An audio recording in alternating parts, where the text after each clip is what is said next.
Hello and welcome back to Let's All Laugh At, the football podcast that thrives at someone else's expense. I'm George and I'm joined by Dan and Alex this week. How you guys both doing? Yeah, all good. I'm already debating whether or not to leave that awkward pause in there, because normally I edit them out, but that sort of comedic effect could be quite good. We were both just being nice and waiting for each other, but yeah, I'm sound, thanks.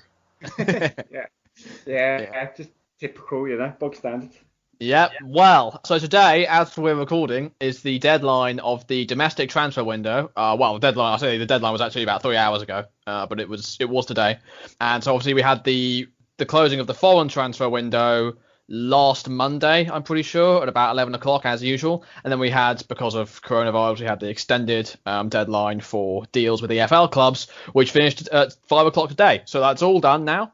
It's been one of the busier transfer windows, I'd have to say, from a lot of clubs. A lot of deals gone through, particularly on your end, Alex, which we'll get to. So before, I thought we'd start off with sort of assessing how our teams have done, and I guess we'll start with you. We will start with you, Alex, because definitely the most attention has been turned to you for the most part this window, but it has sort of slowed up in the last couple of weeks. But I suppose that's not surprising given who you've already brought in.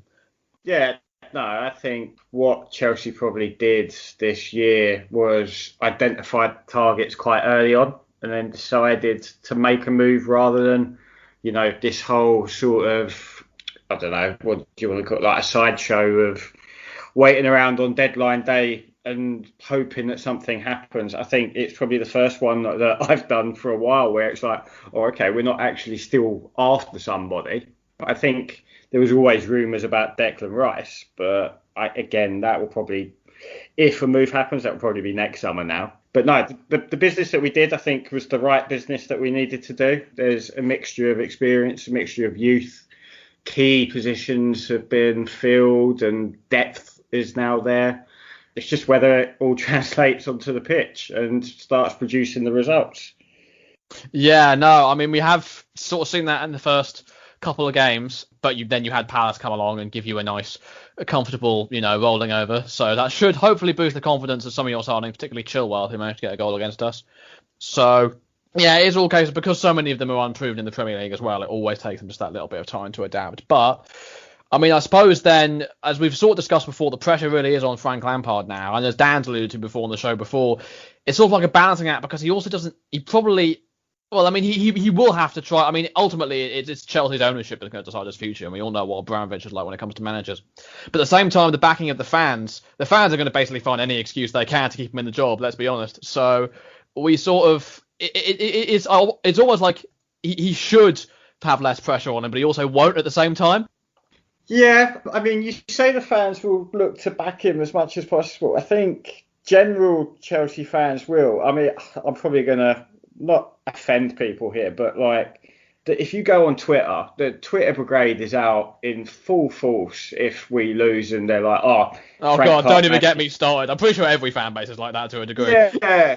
I just mean I have to boycott Twitter on a match day because I just can't stand. And, I don't use Twitter at the best of times, to be perfectly honest, but especially match days or weekends, I will look to sort of boycott it because, it's, okay, Frank's doing really well because we, for example, we beat Palace just before the break. But if, like the West Brom game, okay, we did well to get back to 3-3, but people berating him saying, he can't make the right substitutions, he doesn't know players' best positions, blah, blah, blah. So it's, there's going to be pressure all over the place. I think, like say, with a club like Chelsea and with Abramovich's history, it's just normal. Yeah, I think people are going to want to see wins. People are going to want to see silverware.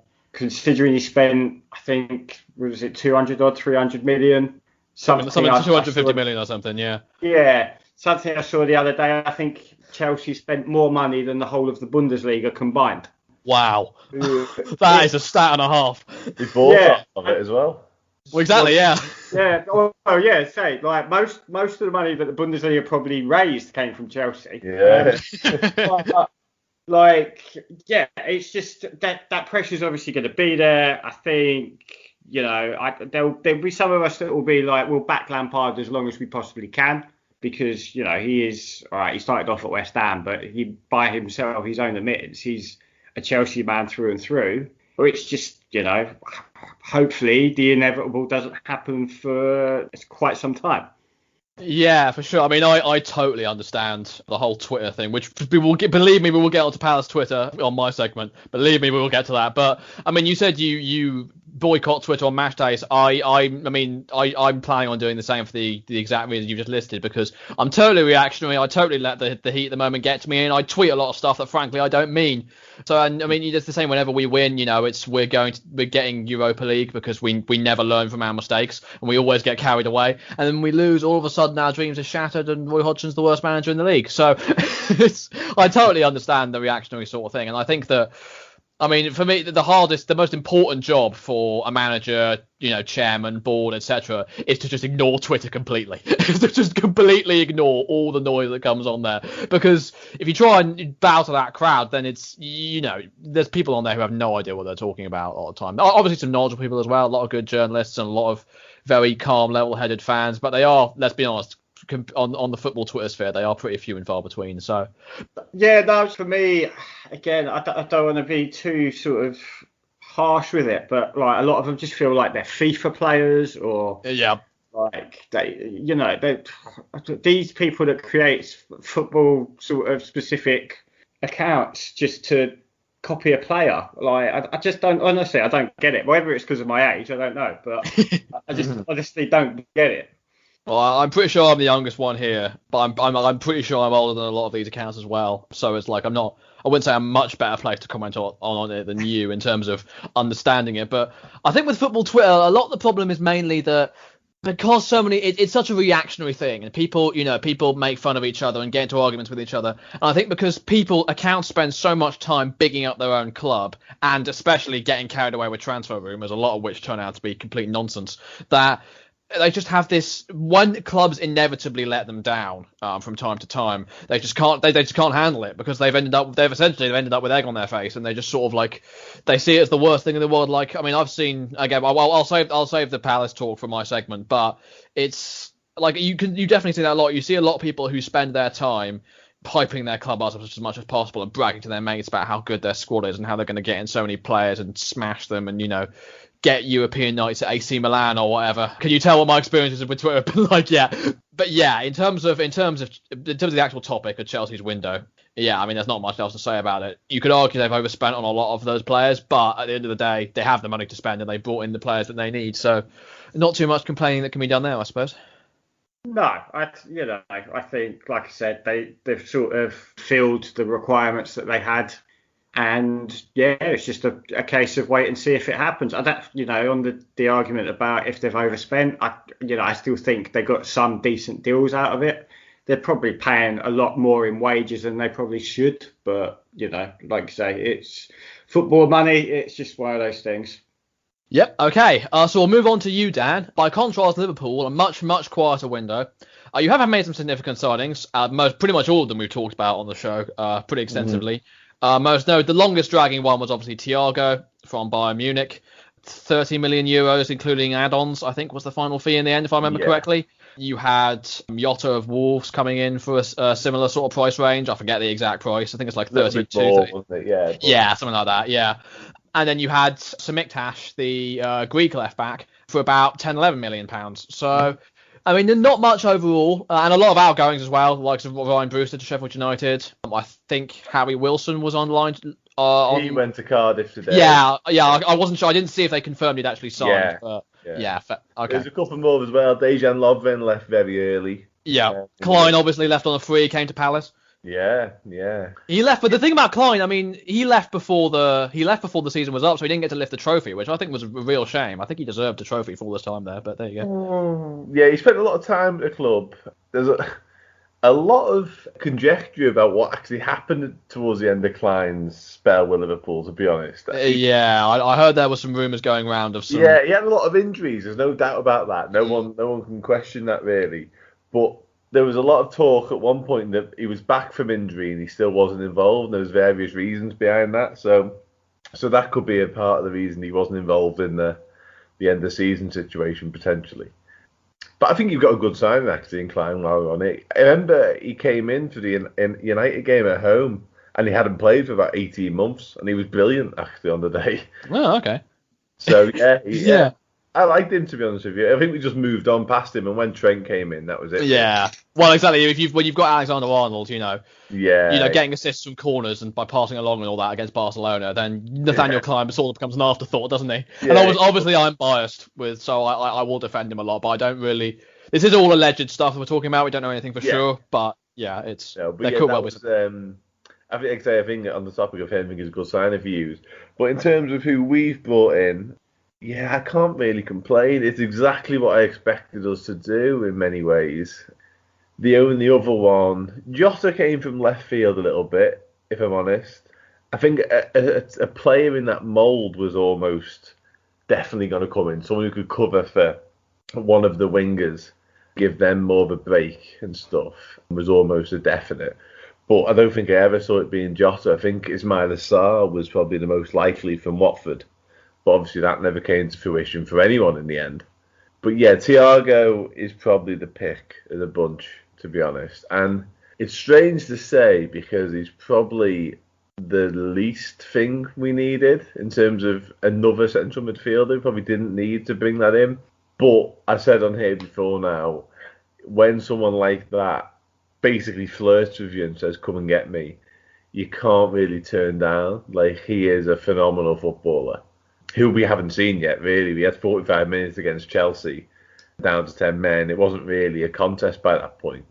But yeah, I think he'll be a brilliant sign, and he could be the difference in some games. In some games last year that were tight, the likes of him, he makes things happen when it doesn't really look possible. So yeah, I'm pleased. I think Tomiskas, we needed someone to cover for Robertson as well because he plays essentially 100% of the games unless he's injured, which can't be healthy. So yeah, I'm pretty made up. And again, Liverpool like the net spend. Our net spend's fantastic again. So Michael Edwards and Jurgen Klopp, if we have a successful season, have done it again. Yeah, Liverpool's best signing of the past decade or so, Michael Edwards.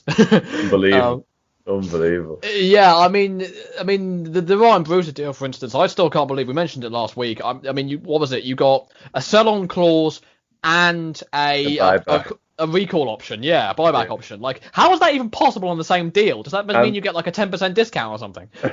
And 20 odd million. It's and that's after selling Dominic Solanke for 21 million to Bournemouth. It's amazing. Like, honestly, and it sounds a bit tongue-in-cheek, some of the comments on Michael Edwards, but if you look at the deals we've done, both in and out since he's come in, the value for money in both ends is phenomenal, really. So he's definitely, I mean, that's his job.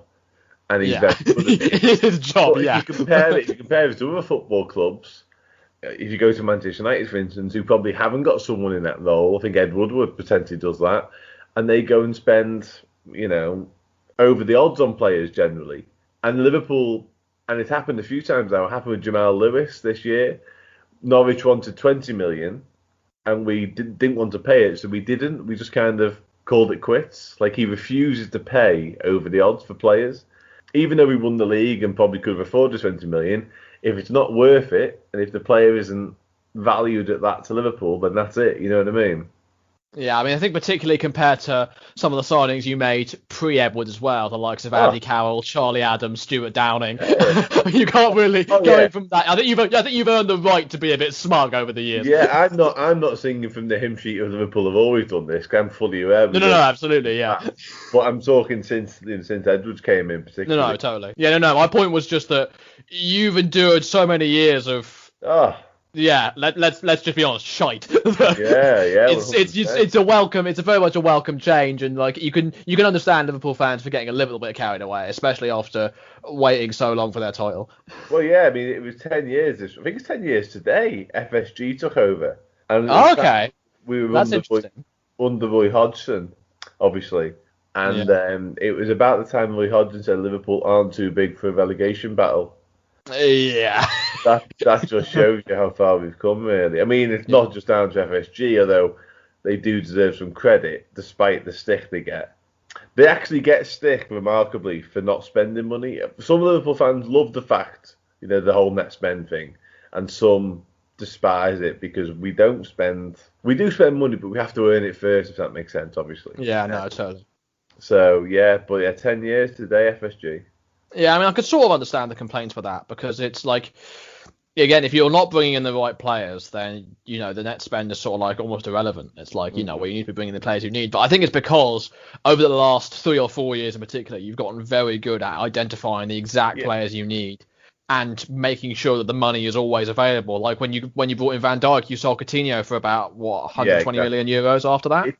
It's when things like the Werner deal, when stuff like that happens, because let's be honest, I'm sure Alex would admit to this, like he was nailed on for Liverpool, like Thiago was for a long time. Timo Werner was going to be a Liverpool player. There's no getting around that. But then when the money got too high for us, we just walked away from it. Whereas Chelsea kind of went, okay, we'll pay that. You know what I mean? That's where some Liverpool fans get annoyed with FSG because they don't overspend. Whereas others go, yeah, fair enough. Yeah, I think, like you said, the Werner one was one where I'd hoped we would be able to get him, but I never really thought we would because, like you say, it looked a lock that he was going to Liverpool until you basically turned around and said, no, we're not paying the 50 million. Yeah, exactly. For me, and that's what we do. 50 million is not a lot for that. Well, it's not, I agree, but Liverpool had the valuation, I think, more at 35, to be honest. And then as soon as Leipzig said, no, we know we can get 50, we just went, okay, then go get 50. And it's a risk, because if he scores 30 goals and wins Chelsea the league, Liverpool looks stupid. But they will not be held to ransom, and I can't really argue with it, to be honest. Yeah, well, so we'll move on to my team, Crystal Palace. I'll be honest, it's not been quite as good a window as I'd hoped, as a lot of other fans were hoping. I mean, we started out very, very strong. The likes of Eze and Batshuayi within the first month. Ferguson on a free transfer shortly before that. It was shaping up to be a really promising window, and it looked like we were determined to improve on the previous year's mistakes, which we have, in fairness, in a lot of them. But since then, things have slowed up a lot. I mean, we confirmed Nathaniel Klein on a free yesterday on a 6-month contract. That's very much cover for Ferguson, who's still injured. Apparently, his rehabilitation is taking longer than we thought, so we brought in Klein as a backup. I think he's probably the best we could have gotten, to be honest, especially on a free. I think, obviously, he's coming home to club where it all started for him. I think it's going to be a good fit for him, and I think, even though he has fallen out of favour at Liverpool, like you said, I think he's still plenty good enough for a team like Palace, although at Bournemouth he didn't do that well at. But I think that Eddie Howe did sort of have that, or at least Bournemouth had that habit of just plucking highly rated players from other teams, like Harry Wilson, for instance, that just didn't really fit with their team. Sometimes they got it right, the likes of David Brooks and people like that, but it was very much sort of a 50-50. But I think we're a bit more careful. We make absolutely sure that people will fit into our team, and I don't see why Klein wouldn't. It may take him a little time to adapt, but I think his personality is definitely one for the dressing room. And then tonight as well, Jack Butland. Apparently we made the deadline, we made the extended deadline by 1 minute, which is, you talk about learning from your mistakes. We have not learned to not leave it last minute. Stoke, apparently £1 million from Stoke. Former England international keeper, has fallen a lot since getting relegated. Was supposedly, I remember when Stoke got relegated, he was being linked with loads and loads of big moves for like 20-30 million pounds, and it never materialised, and he sort of just rotted away in the Championship. But people close to him seem to reckon that a new challenge is gonna be really good for him, new surroundings, chance to prove himself. And I think so. I think the comments that he's made so far, especially for that price tag as well, you can't complain at that. And I think as a backup behind Guaita, he can't be any worse than Wayne Hennessy. He really can't. Even if on the pitch, at least I'm sure his political views are going to be at least a little better. But in terms of the overall business, I am happy with it, honestly. I think it was, a lot of fans are disappointed that we didn't get more in. I would have liked to see a winger with the likes of Sarr, who we had a £25 million bid rejected for, which realistically was never going to get accepted. Ben Rama going to West Ham. I would have loved to see either of them, and I understand fans being disappointed as well.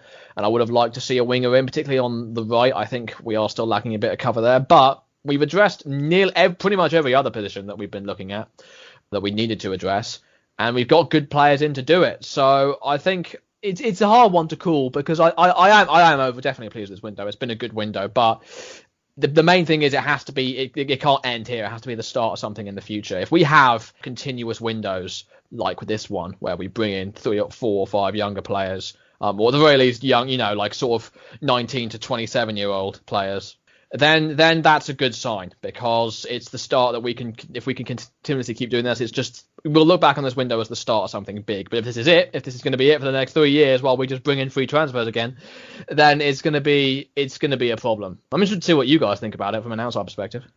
Yeah, sorry, the Palace? Yeah, I think they had a decent window. I think, like I said, you could probably do with another winger. The Sarr bid seemed to be one that, to me, struck as desperation a little bit. Yeah.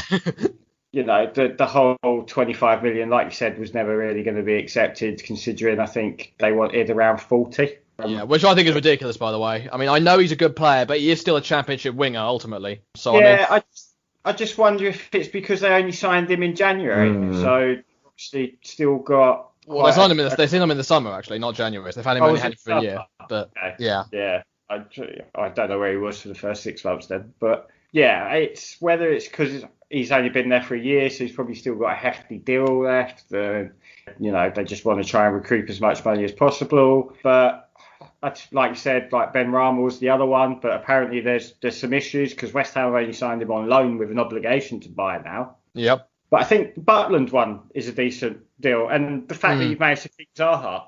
Yeah, I don't think that was as much of a challenge as it has been in previous windows, though. No, I'd agree with that. No one came in for him in the end.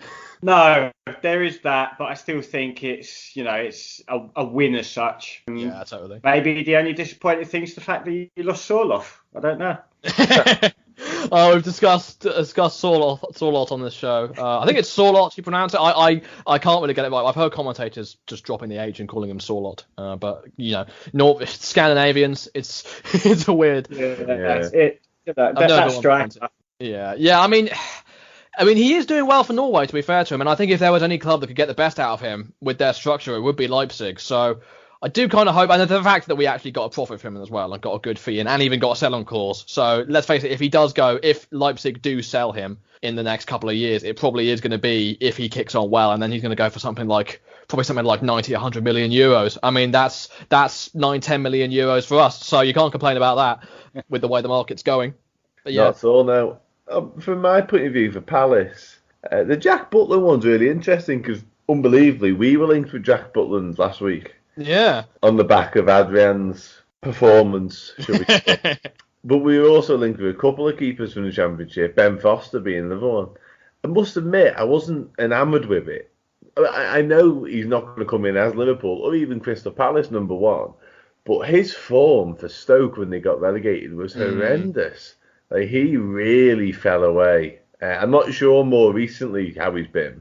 Yeah, well, it's funny you mention that. I tweeted about him, I forget which game it was, a little while ago, just saying that, Jack Butland has fallen from grace so much, and now I've ended up signing him. So people clearly read my tweets and do the opposite. Well, I don't know if he had been playing, because didn't he try and force a move away, or, he only had... I think he was dropped temporarily, but I remember him playing fairly recently and having a howl. It might have been at the back end of last season, I can't remember, because they were so close together. I also have been being a decent Premier League keeper, don't get me wrong. He was, yeah. When you started out, I thought it was unbelievable. I thought he would be England's number 1 at the Euros. Yeah, it looked that way for a long time, but obviously, like I say, his form dipped dramatically. But like you say, as a number 2, he's a very viable option, to be honest with you. But in terms of everything else, I think Palace has done okay, actually. I think Eberechi Eze is a good signing, although we've not seen a lot yet, but he's definitely got something. I think he's definitely one for the future. Yeah, I'll be honest. With some of Roy's comments that I mentioned last week, I don't trust him to use him properly. Even though Eze did say that the reason he joined was because of the role he was offered, they may have been talking about future managers down the line. But I think I'll be very surprised if Roy outlives Eze's 5-year contract. Yeah, that's the problem. Well, actually, I won't say what I was going to say. It doesn't matter. That's all right. I mean, I'm a Palace fan. I'm used to Roy bashing, if that's what you want about. No, it wasn't that. And I'm all right with Roy.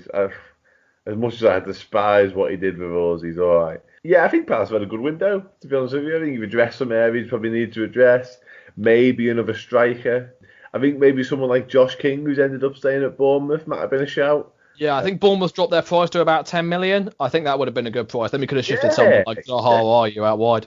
He scored goals. Like he scored Premier League goals. I think someone like a Palace, would have got a good deal there with him, to be honest. And I think he wanted to go, and Bournemouth wanted him to leave, etc., etc. So maybe, I mean, the January window. What you got to remember, the January window really isn't very far away.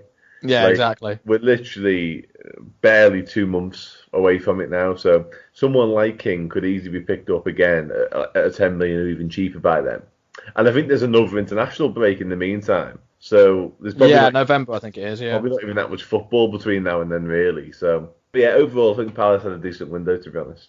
Yeah, I mean, January, I was thinking about that. I think January will probably be us trying to sign more younger squad players. So we've looked at the likes of Flynn Downs, which got an injury, which is probably why we ended up skipping out on him. Bella Kotchap, Germany. I've forgotten the team he plays for now all of a sudden, but he's a very German youth defender, German international defender. I think we could well make a move for him in January. It'll be interesting to see if we can bring in just one or two youngsters in that period, just to shore up the gaps that we missed. I think it'll be a really solid window over round. But yeah, in terms of the business we've had here, I'm happy with it. And I think I mentioned Twitter before and our fans. I mean, I'm seeing some of our fans giving our window like 4s or 5s, and I'm like, are you out of your mind? Like, I understand we didn't get everything when we needed. I understand some people may have thought we needed more. I get that, but compared to some of the windows we've had before, which really were atrocious, we have done a lot better. And I think that, yes, we didn't smash it out of the park as much as we were expecting. We've had a good window. And the fans are just so worried that we're going to go down there. So I think a lot of them secretly want to have a lot of really bad form so that Roy gets sacked. I don't think any of them will complain about that at all. Many of them will complain about that at all, excuse me. But we've started the season so pretty strongly, aside from the Chelsea game. Even Everton that we lost, we played pretty well. So, I mean, Roy was able to keep up such a threadbare squad last season with about 7 or 8 games to go. Yes, we had an awful end of the season, but that was after we already stayed up. Whenever we need to get results, it does get them. So I'm not worried at all about going down. It's just a case of I wanted us to do as much as possible before the next manager came in. But then I guess if the next manager's not the one choosing the players, maybe we just want to give him as much room as possible to bring in who he wants. I don't know. But yeah, so before we move on, give us a quick rating out of 10 for our windows. I would give ours. God, we signed Thiago. I would give ours. Go on then. 8.5. Okay. Yeah, 8.5. Yeah. See, like for me, like I said, we'd signed where we needed to sign, and the players are the names that you'd want to see at Chelsea. But I don't like in any sort of thing. You just can't give a 10 out of 10. So I'd have to say like a 9. Okay, that's interesting. I don't know if obviously there's always room to improve, and it's more of a case of just waiting to see if these work.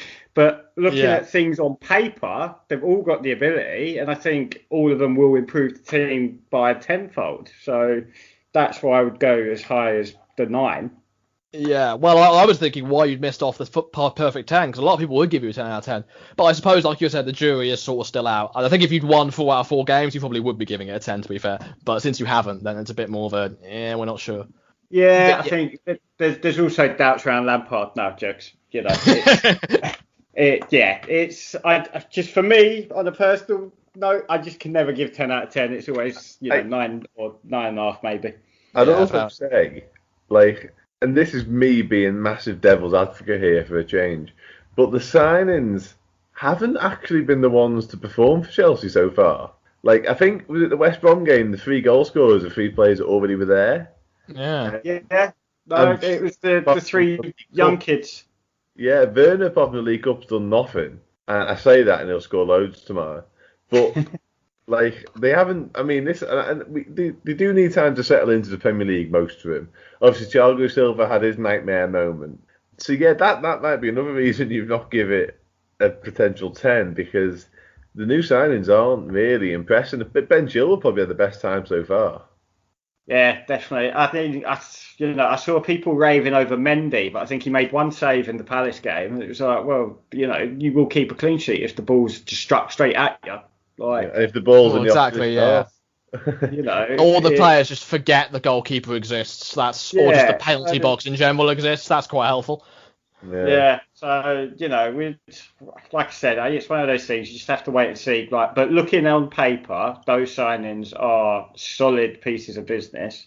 But like you've mentioned, the players that were already at Chelsea are doing what they did last year, but actually stepping up a little bit further. I did say this is going to be a quick rating, but we've broken our own rules there, but that's the way it goes. But yeah, for Palace, I'd give us a 7 out of 10. I think that some people are giving us a 6. I think that's a bit too harsh personally. I think an 8 or 9 is probably pushing it. But I think considering the business we needed to do and the business we have done, I think 7 is a pretty solid rating. Not amazing, but pretty good. So yeah, before we move away from transfers, because it's the end of a very, very long transfer window, I thought I'd give each of us a chance. We each get to pick one team in the rest of the Premier League who we think has had the best window. But there's a couple of catches. You're not allowed to say your own team, and you're not allowed to say Chelsea. Now I understand for Alex that's the same constraint, but for the rest of us, it's. I just thought it might shake things up a bit interesting because most people I've seen, certainly before the last couple of weeks, were saying Chelsea had the best window. So I thought I'd mix it up a bit, and since we've already talked about our own team, so we'll start with you, Dan. Who have you been most impressed by? That's such a good and difficult question. Do you know what? Like, I hate myself. I do hate myself for saying it. Everton. Here we go. Yeah. Everton, yeah. I was really hoping you'd say Everton.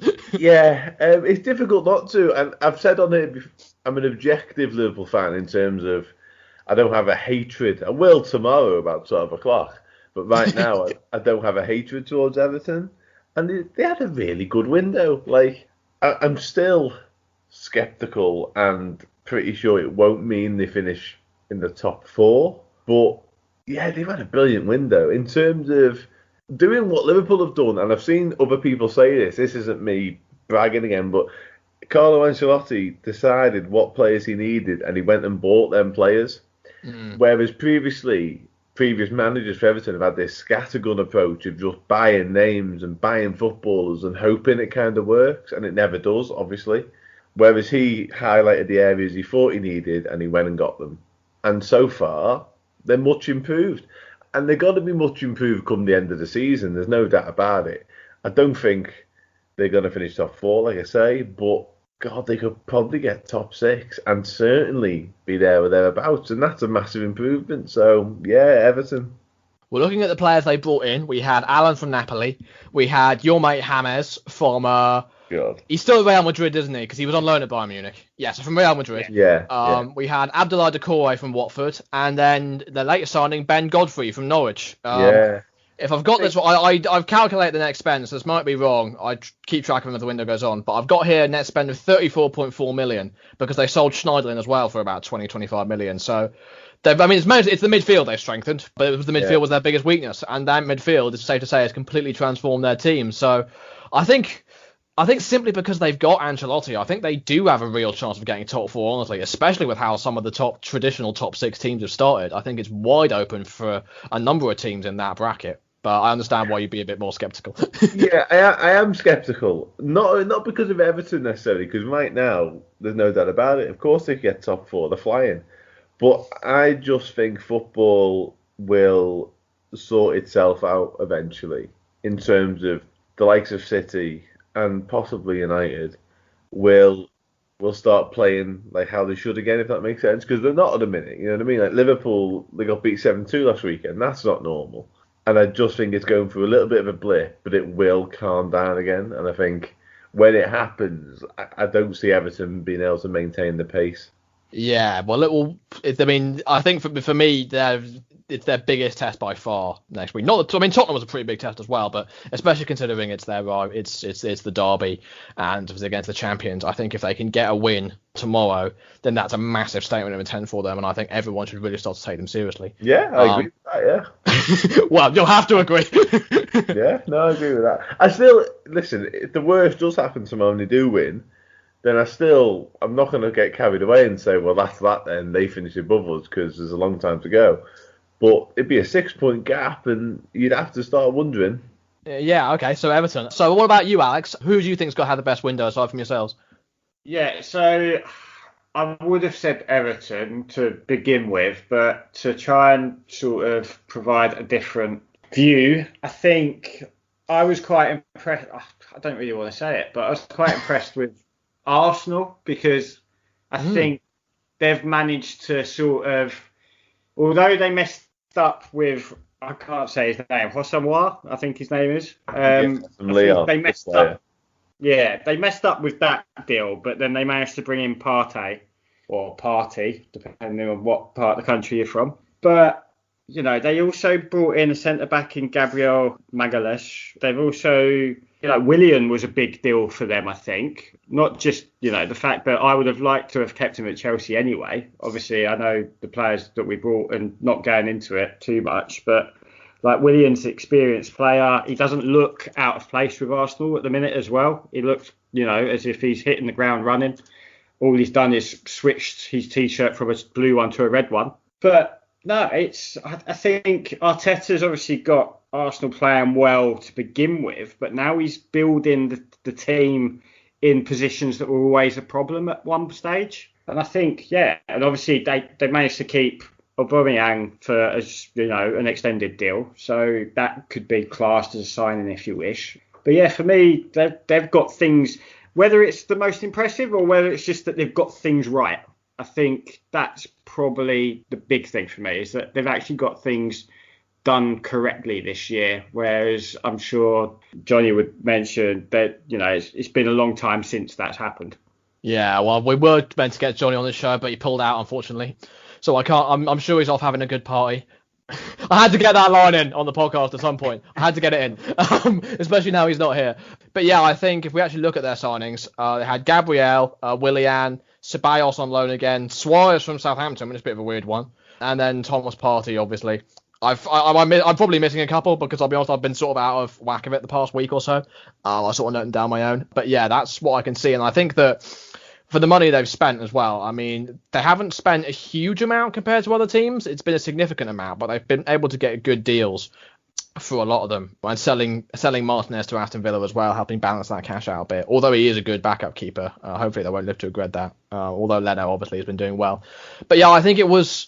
They have backed Arteta is the key thing. They are starting to back their managers now. Maybe not as much as some fans would like, but he has been able to bring in players that he wanted and help build a team. So I think it's going to be a very important season for him. I think it's him, it's Lampard, and it's Solskjaer that always linked to that trio of managers, aren't they? That always sort of talked about in the same breath. They're relatively inexperienced. They're old. They're club legends. Returning to manage their teams, or Arteta to a lesser extent than Solskjaer and Lampard.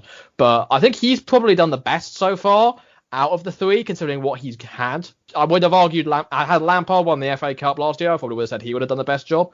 But for the time being, I think particularly with the state that Arsenal was in when Arteta took over, I think getting them to a trophy and getting them to the start that they've had, well, it's not a brilliant one, but it's done the job, has been a good one. And I think this window will help that a lot.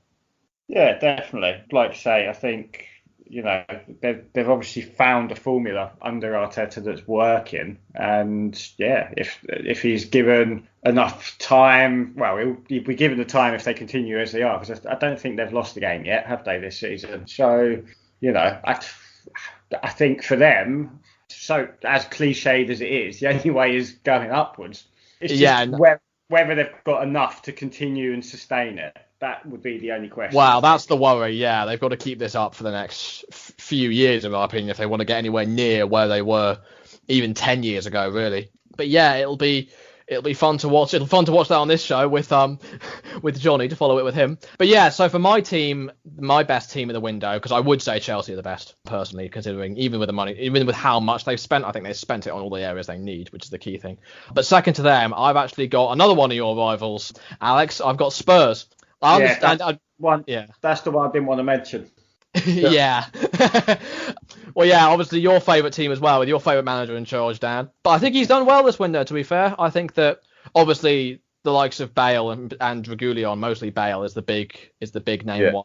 And I think they're both good signings. All right, they're spending a hell of a lot of money on them, especially in wages. But I think we've seen it with players. I mean, it's similar to an extent with Jack Butland at Palace, in the sense that it's a new environment to get his confidence up. Oh, Bale is obviously coming home. It's more like Klein than I know, because it's Butland, it's Joe Hart that Butland's been compared to, and I think he's also a good signing for Spurs. Apparently he's done well in the Europa League on a free transfer as well. But with Bale and Klein, it's a similar sort of thing. I think that it'll be a good confidence booster for the both of them, and I think that it is that if they can get his confidence back up, it is that that really top class player that Spurs have been looking for a long time now. They've tried with a number of signings, the likes of Ndombele, that haven't gone so well. And other than that, you've got Højbjerg from Southampton, who hasn't been amazing, to be fair, but definitely a lot of potential to do well there. I think he is a good player. Doherty from Wolves started out pretty well, I'd safe to say, and a very good price as well for a left back.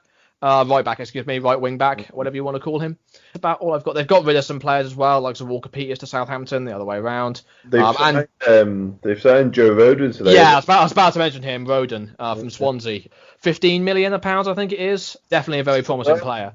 Yeah, he's decent. They've had a good window, actually, Spurs. They were probably the other one I'd mention outside of Everton, to be honest. Yeah, impressive. Obviously, with Bale coming back, everyone's interested to see which Gareth Bale it is. Although, having said that, I think there is only one Gareth Bale. We just haven't seen him for so long. Yeah. It's difficult to make a comparison, really. He's still out on the golf course.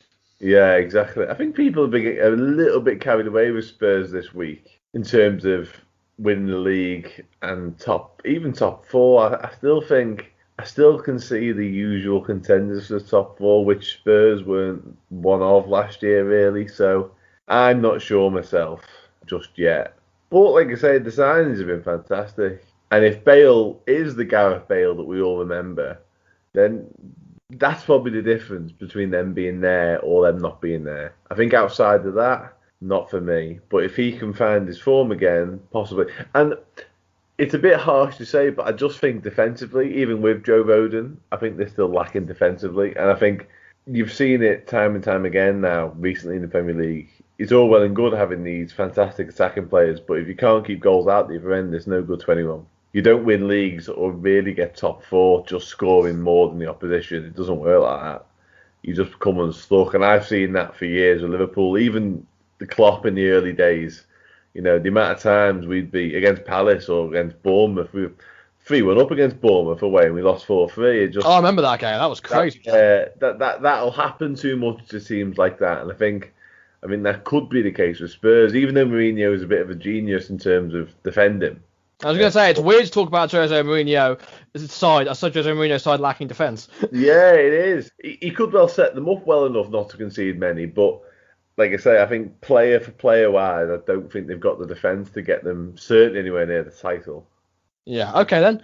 So with the transfer window finally over, we'll now move on to internationals. So for England's sake, quite a bizarre couple of days. We beat Belgium, which I don't think anyone was expecting. I certainly weren't, in the Nations League, and then lose to Denmark shortly after. We'll start with you, Dan. How do we sum that up? Oh God, that Denmark game. I mean, to be honest with you, international football, I think I've made my feelings pretty clear on it on here before. Outside of this Nations League thing, I think Arsene Wenger said this week, if you ask someone to explain it in the street, they wouldn't know. And I don't really understand it, to be honest with you. I don't really get how it works. And friendlies are even worse. Let's get it right. So it is better than friendlies, but I'm not sure on it in general, to be honest. But in terms of performances, I thought they were really poor against Belgium, to be honest, as well. I don't think that was, even though obviously they won the game, I don't think it was a convincing performance by any stretch of the imagination. I think Belgium could have been 2 or 3-0 up by the time England got back into it. And the goal, let's face it, even though it was from a Chelsea player, it was a hideous deflection. So, yeah, pretty poor, really, to be honest with you. And the team selection from Southgate is so negative all of a sudden. Like, when England fans fell in love with him and the Atomic Kitten song was getting sung and all that, it was all very positive, and he picked positive teams. But for some reason, in the past year, every time England have played, even against lesser opposition, he's had 2 holding midfielders. And against Denmark, they've had 2, and it's not Brazil of the 1980s, you know. There's no need for it. He's found Roy's old handbook. Yeah, and it's a change is the thing. Because like I said, when he first started as England manager, he picked quite attacking teams, and he had the waistcoat, and it was all hunky-dory.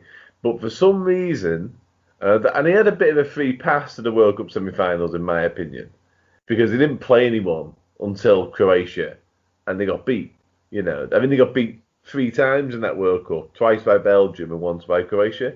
So it wasn't exactly, you know, an outstanding tournament. But yeah, I'm not.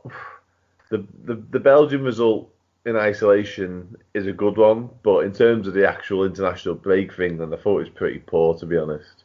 Yeah, I mean, Alex, Dan's already talked about that, and I've been saying this for a little while now. I mean, Gareth Southgate did start out as very fearless. I mean, even after the World Cup, during the qualifiers and against the likes of Spain and Croatia in the Nations League, we really did go for it. You know, Spain 3-0 up by half time, Croatia 1-0 down, came back to win 2-1 after blowing a 1-0 lead in the World Cup. So it looked like we'd learned from our mistakes, and that's what made me think that we were going to push on. But since then, I mean, we really have completely changed our approach. We've almost become scared for some reason. Like, what's happened? We haven't really. I don't see any reason to be scared. We finished top of our group. You know, maybe we're just trying to conserve fitness over coronavirus. I really don't know. That I couldn't honestly tell you. For me, international football isn't the highest thing on my list when it comes to football. Like you say, with the friendlies, they're just pointless exercises that, I would probably, it's a strong comment, but I'd probably rather sit and watch paint dry, than watch England play at these times, especially with the way, like, say, Southgate's being so sort of cautious or defensive with it. Like, say, it's completely changed over the past, 18 months maybe? The fact that I think his squads are now involving 5 right backs, for example, and I don't know if it's just that Ben Chilwell's the only left back that England can now call upon, or if it's just the fact that we have no other left backs. But I don't understand why Trippier's now going on the left, or someone else is going to play on the left when they're predominantly right-footed, and it's just everything just seems to be a bit of a mess at the minute. And yeah, I don't think there's a particular reason as to why. It's just maybe Southgate's sort of been found out a little bit later on in his spell. Like Dan said, the World Cup, we sort of had an easy route, if you wish, and we only got beat by the teams that we actually should be competing against. The teams that we did defeat, we should defeat. Even though, there was penalty shootouts involved and whatever else. Yeah. I think the Nations League, the first edition of the Nations League, we got to the third place playoff, didn't we? And we won that on penalties against Switzerland, I believe it was. Because we lost to the Netherlands, in a game that I think we probably should have won. I mean, I'm clutching at that one because it was over a year ago and my memory's not as strong as it used to be. Well, I seem to remember we were unlucky on the day as well, to be fair, so I don't think you're far off. Yeah. So I don't know. As I say, I'm not the biggest fan of watching England games. Like, don't get me wrong, I watch them when it comes to the big tournaments and stuff, but like for me, things just they don't excite me as a football fan at all. I think, I actually don't mind this whole Nations League tournament. I've sort of started I've started to understand it through work and everything else, and it's quite a good concept. It's just the problem is a lot of nations will use it as a glorified friendly. That's the biggest downfall for it. But the one problem I have, which I think everybody has with Southgate and England at the minute, is his just team selection is just completely wrong. Like how he's leaving Grealish out is the biggest mystery to me. Yeah, I mean, you to talk about not being inspired by England anymore. I mean, isn't that depressing to be talking about our own national team? I mean, like, I mean, after the World Cup, we were all so united behind the team, and it really gave me a lot of hope. I mean, I understand that we weren't playing the best opposition and yada yada yada, but the old England would have gone out against Colombia. We probably wouldn't even have beat Tunisia. We wouldn't have probably even got that last minute winner. Like we would been that bad over the years. And it was just nice to actually see us going for it for a change and actually doing well and exceeding expectations. And like I said, it looked like we'd kicked on, and it feels like 2 steps forward, 2 steps back. I mean maybe they'll surprise us in the Euros again. Maybe that's their plan, just get our expectations low and then blow us away in the Euros and get to the final or something. I don't know, but it's not. I doubt it very much, to be honest. But we'll just have to see, I suppose. Maybe he'll get his waistcoat out again and he'll just... Yeah, that's probably it. It's he's put the waistcoat away and the magic's died. Yeah, come on, Gazza, let's change that. But anyway, yeah, before we move on to the Let's All Laugh At briefly, we'd be remiss to not talk about the new plans of Project Big Picture, which I've heard have been scrapped or at the very least postponed. I'm not sure, there's no guarantee on that. I haven't heard it from the most reliable sources. It's just stuff I've heard going around the internet, so we'll see how it unfolds. But in terms of the proposals, there's been a lot introduced. It's supposedly to try and reshape the Premier League, and there's been a hell of a lot talked about it. So the proposals in full are Premier League being cut down from 20 to 18 clubs, with the Championship and League One and League Two each retaining the same. So essentially 90. It's cutting the 92 down to 90, which, the bottom two teams of the Premier League relegated automatically, with the 16th place team joining the Championship playoffs. So essentially doing what the Bundesliga does in Germany and a number of other leagues around Europe. The League Cup and Community Shield abolished. Parachute payments scrapped. A £250 million rescue fund made immediately available to English football to the league, and 25% of all future TV deals. £100 million paid to the FA to make up for lost revenue. Funny, that one. And 9 clubs given special voting rights on certain issues based on their long time in the Premier League, which I'm pretty sure, having actually looked at the stats, it's every team that's had 20 or more Premier League seasons, because it's West Ham, Southampton, and was it Villa were the other one? I don't think it was Villa. I don't think they were in it. But other than that, I think it was other than that. Yeah, that's what we've got. I mean, bloody hell, you've got some big and controversial proposals in there. Yeah, for me, that the one thing I like is the fact that they're prepared to bail out's probably the wrong phrase, but sustain the rest of football with the payments. I think that's definitely something that's sort of needed. But even as a one of the top 6 club fans, I don't think the idea of essentially privatising the Premier League, I just don't think it would be good. I think I can't remember who the former footballer was now, but they mentioned that it would just be basically the Premier League would just be boring. It would be the Bundesliga over again, one team or 2 teams potentially winning. I think it might have been Hasenhüttl, actually. I think he said, you wouldn't be able to have a Leicester story ever again. The powers that these top teams would have. And I say, if they're controlling everything, I think it's one of those things where if it's not broke, don't fix. And make the slight alterations and don't go overboard. Yeah, I'd agree with that, really. I think the one thing it has done is it's started a conversation, at least, because I think it has been thrown out by all of the Premier League clubs, I think, in the end. But on the back of that, there's other initiatives coming. I think Gary Neville's involved in one with a few different football people. So it has got a conversation started, at least, about a reform, which I'm not totally convinced football needs a massive shake-up in terms of that. I'm a bit of an advocate of not liking change, to be honest with you. I like the 92. I like 20 in the Premier League. I don't like the idea of a playoff. I think it works in other countries that leave them to it. I'm not a fan, generally. But the bottom line is that the Football League needs money as quick as possible. So whatever we can do to make that happen. I think the Football League, League One, League Two refused a 50 million package yesterday. So that was interesting. But from the Premier League, that was. But yeah, in terms of Project Big Picture, it was never going to go through because it gave too much power to the top 6/9. So it never really stood a chance, to be honest. It got the Football League interested because of the money involved, obviously. But in terms of the Premier League, you've got 14 clubs there at least that were just going to never go for it. Because it wasn't fair in a lot of ways. 2 of the biggest superpowers, Liverpool and Man United, obviously went for it and wanted to happen originally. But it wasn't a good idea. There's no getting around that. It was too much self-interest from Liverpool and United's point of view. And it was a bit of a nod towards the European Super League, which I think we're getting towards. It's been muted for a long time and never happened. So I'm not sure how close we are to it, to be honest with you. I think it will happen, whether it's yearly or biannually or what, I'm not sure. But I think we may get there at some point, which again I don't like, because again I don't like change. But but yeah, no, it's like it's going to happen. We'll see.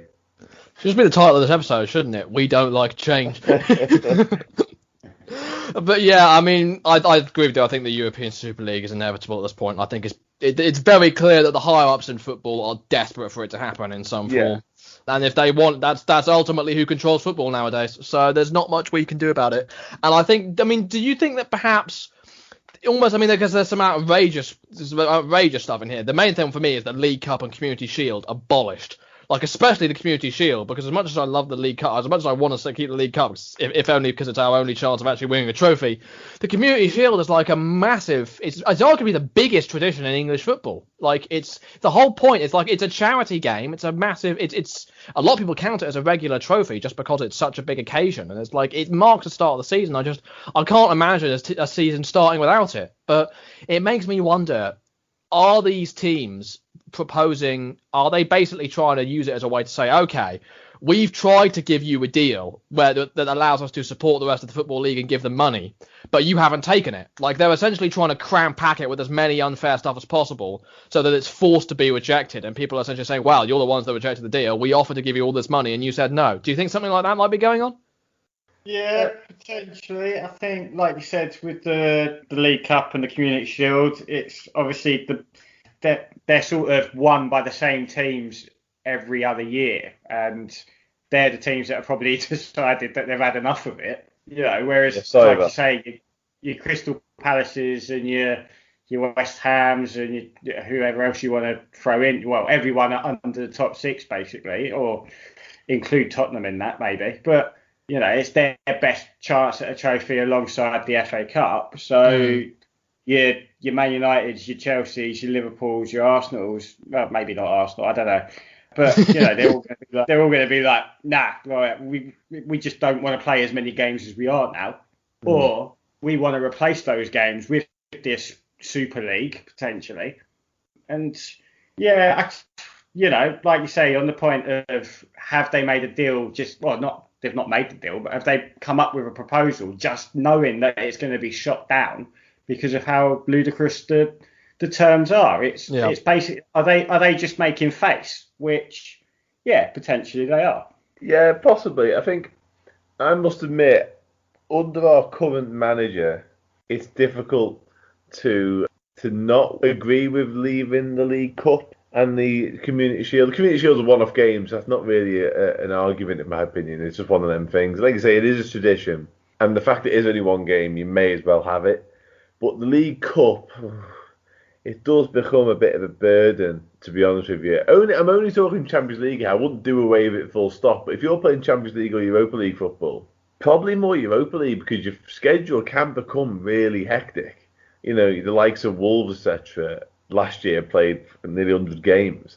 I'm sure at times they were thinking, we really don't need this League Cup fixture against Stevenage. Yeah. So I think there is scope potentially in the future so for instance, the top 7, I think, as it qualify for European football, don't compete in the League Cup next year.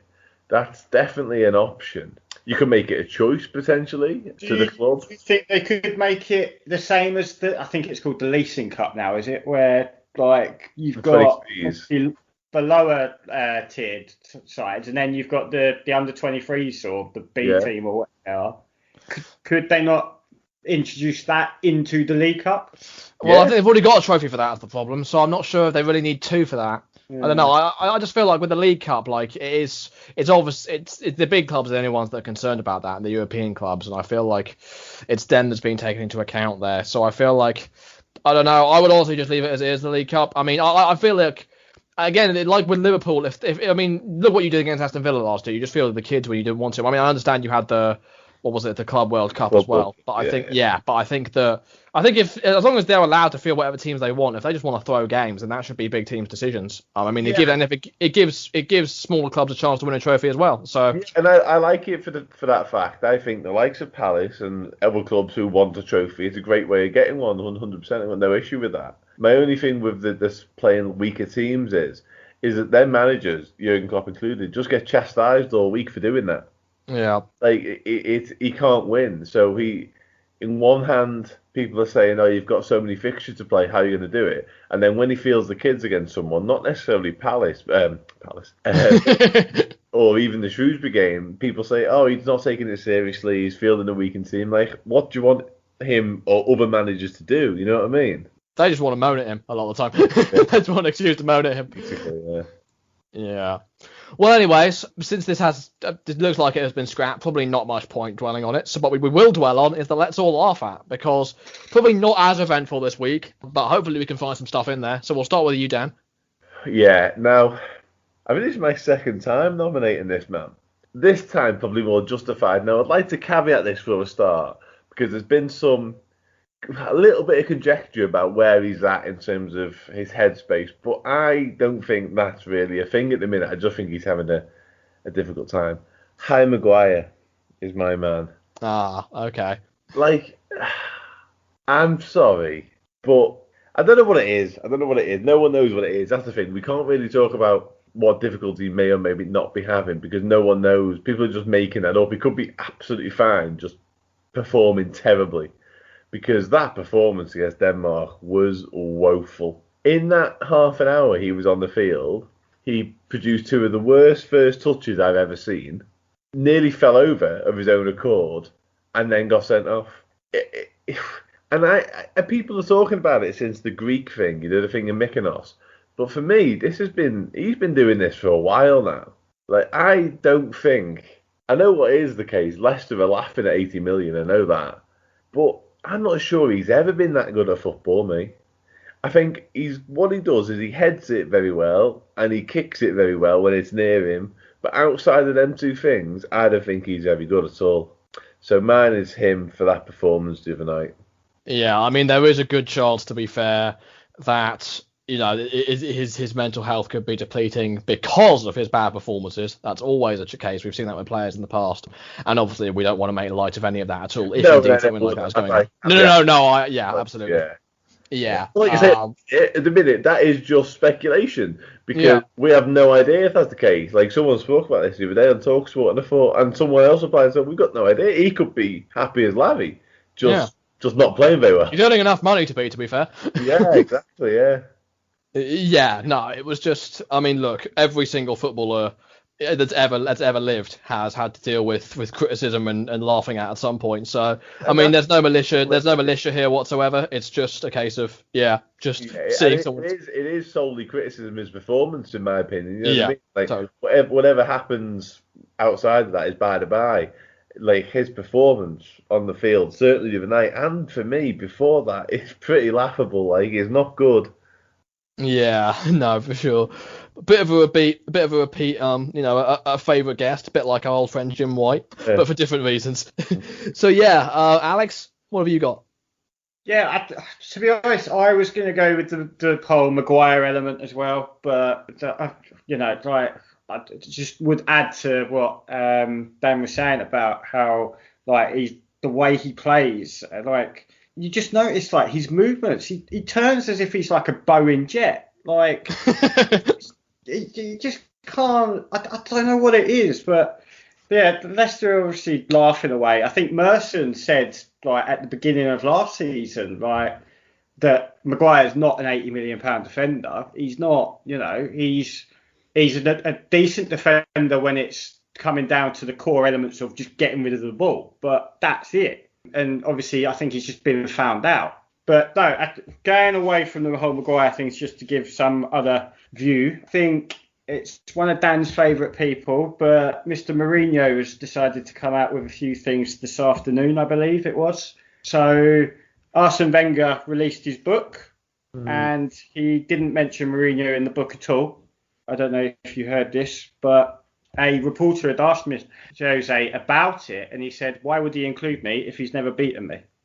So it was, I think he mentioned about how they had something like 13, 14 matches, and he basically said he's not going to include a chapter in his book about us if he's never been able to beat me.